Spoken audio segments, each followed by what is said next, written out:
This is a high voltage generator arc igniter DIY soldering kit. After delivery and all discounts, this kit cost me just 66 pence, so it was definitely something I was going to be adding to my basket.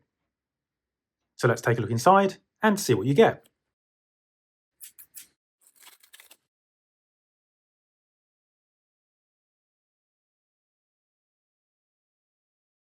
Okay, so the kit contains a small handful of parts.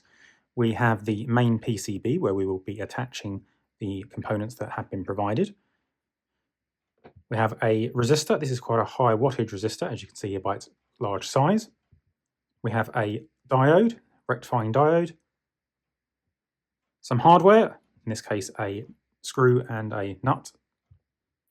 We have a terminal strip here that is going to be used to provide the contacts. We have this multi-wound transformer, and this will be boosting the low voltage to the very high voltage that will be used to create the spark. And that spark will be generated across these insulated wires here. We have a switch which will be used to turn it on and off. A 3-pin device here, and that will be the transistor in the middle here, Q1 D880. And we have a capacitor as well, and this one is a 470 microfarad at 25 volts. As you can see, we have a schematic here, which I referred to when pointing out this transistor. And we have a bill of materials on this side here, and some instructions. These are in a language I can't read, so I will have to refer to just how it's laid out on the board here. We also have this 18650 holder here, which, as you might be able to make out in the center there, possibly not, is at a nominal 3.7 volts, which would appear to be in the 3 to 5 volt range that we would normally require. We can use this with an 18650 standard battery. And I have one of those batteries here. This one has come out of a battery charging unit, as you can see, USB charging unit here. I've left the charging wires attached because why not? No need to remove them. And I'll use this to demonstrate the kit a little bit later. Okay, so let's turn on the soldering iron and get started. So looking at the PCB, I am going to start off with the diode first, as it is the smallest component here. And so you can see there's a band on the diode, and that matches up with the band on the PCB. So we're going to pop that through just here.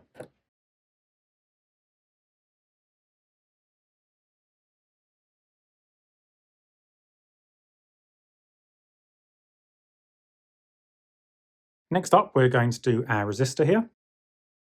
And as you can see, this is a 33 ohm resistor at 1 watt, and that's 330. And so orange, orange, black for that 330.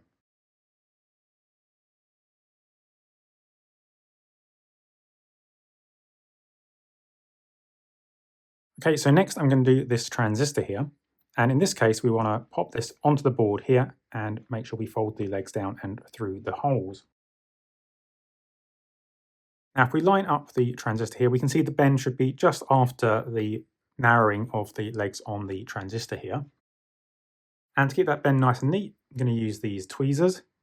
And so I'm just going to press and hold firmly just after the bend, like so. And hopefully this will be reasonably well aligned. So we pop this in through like so.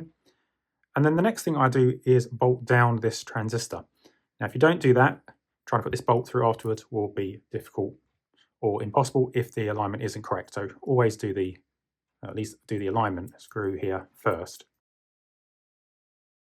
Now, in some cases, you'd want to put some thermal compound, especially if you're connecting to some kind of heat sink. But in this case, I don't think there's any need to do that, especially since this will be run for a very short period of time for each cycle. Now we can go ahead and solder those legs.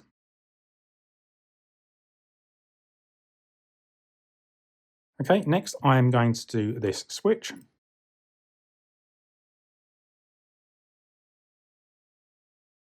And this capacitor here. And so with the capacitor, one side is marked negative on the can, and that's the shorter leg. And again, we're going to fold these legs so that we can have the capacitor lay down. And you'll see there is a small, tiny positive sign here, and the hatched area here is the negative side. Again, to avoid strain, just going to use the tweezers here, do the bend like so. And again, making sure that's lined up nicely.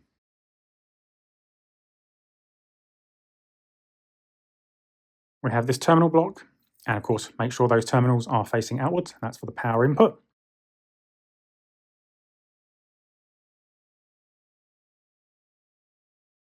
Okay, and finally, we need to install this transformer here. And if we look carefully, we can see there are 6 wires, but 2 of them have been pre-twisted together. And that's these wires in the middle here. So we have a center 2 that have been pre-twisted together. And that's because if we look at the schematic here, we can see that one side of each of the coils here are connected together to the capacitor side. And they pre-twisted those paired together for us like so. This outer pair here are actually the high voltage outputs, and that will where we will get our spark once we have this completed. And if we look at the diagram provided on the listing, so we're going to put the double twisted wire in the center here. We're going to put the very fine wire in the slightly thinner one on the top here, and the medium wire on the bottom here. Now, you could go ahead and shorten these wires. I'm not going to do that.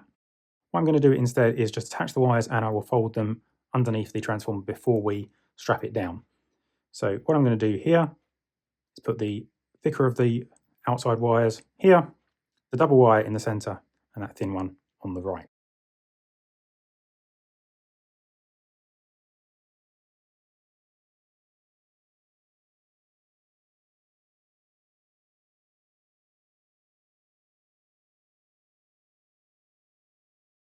So I'm just going to fold the wires like so,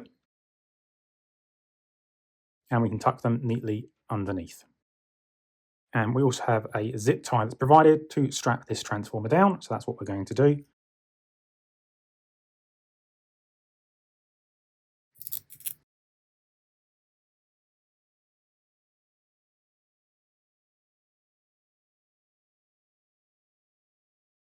Okay, so I'm going to bend the ends of the wire round slightly so they're going to face each other just after the insulation. And then we should get our high voltage spark between these 2 points. Next, we need to attach our battery holder. So if we look carefully here, we can see there's a plus sign and a negative sign, red for positive, black for negative. And I'm going to strip off just a little bit more of this wire just so we get a nice, good, strong connection.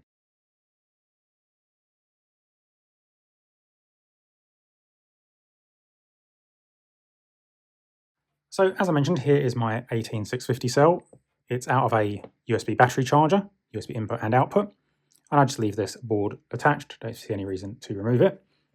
But what I'm going to do is pop this in the cell holder, hopefully the right way around. So we can see the positive end here, and luckily for me, I have a red wire indicating the positive end. So that's pretty simple for me to do. Push this in, like so.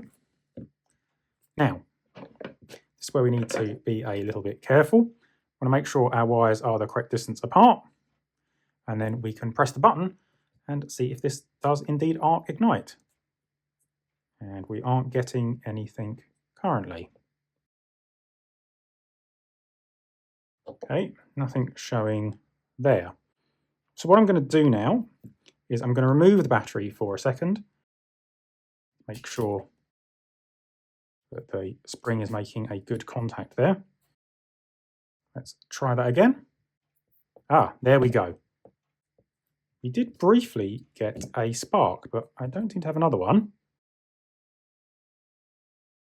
So here's my multimeter. Let's make sure we're getting power on the input side. And we're getting a very low voltage, so it actually seems that this battery is probably fairly discharged, which might be part of the problem. So for now, let's take this battery out. And instead we can use my adjustable power supply here. So we can pop this to, let's say, 3.8 volts or so. Seems like a reasonable number. And all I'm going to do here is just clip this here to this terminal here and onto this terminal here. And then make sure we're getting power into the board. And there you go, we're getting the expected voltage. And again, we can press the button. And we are getting a small arc, but as you can see, it's causing the power supply to drop out there. So it's putting an incredible load on the power supply. So let's briefly return to the battery for a moment. And let's see if we can abuse the charging circuit here on the battery here. So as you can see, it's now charging from a USB power supply. So let's try this again. And there we go, we're getting a nice little arc.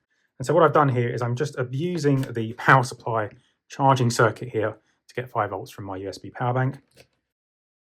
But now you can see and hear that we're getting a nice little spark, little purple spark. Hopefully that's coming across on the camera whenever I press the button. And you should be able to hear and see it. I'm going to bring it slightly closer to the camera here. And there we go. Now it says that this is an arc igniter circuit. So I have some paper here, some post-it notes, and I'm going to see if I can ignite one of these. Now obviously that could be a little bit dangerous. So I'm going to have a jug of water here as well. And we're going to pop the ignited paper into the jug if we manage to do that. Just actually going to turn off the soldering iron here. Too much live electricals around here for my liking.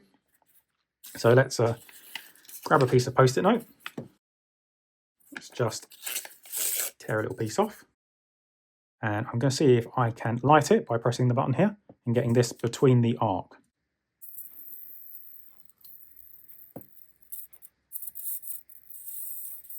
And there we go, we've managed to light the paper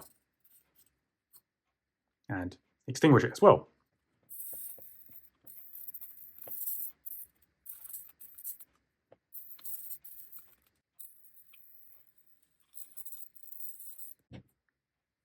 And there we go. Again, back in the jug of water before we cause an actual fire. Okay, so that seems like a very neat little project. If you have alternative ways of getting, say, 5 volts into this, you wouldn't need to use this little contraption of batteries here. I could, of course, just have a chopped off USB lead and pop those wires directly in here rather than using this weird contraption. But of course, once my battery's charged up, I can go ahead and use this as an igniter just from battery power, and maybe there'll be enough charge here to do maybe at least one little spark for you on the camera. There you go. But it's draining the battery very quickly. So there you go. I think this is a really neat little project. Super cheap, just 66 pence for me in this case. So I hope you found this video about the arc igniter project interesting, and I hope to speak to you again soon in the next video.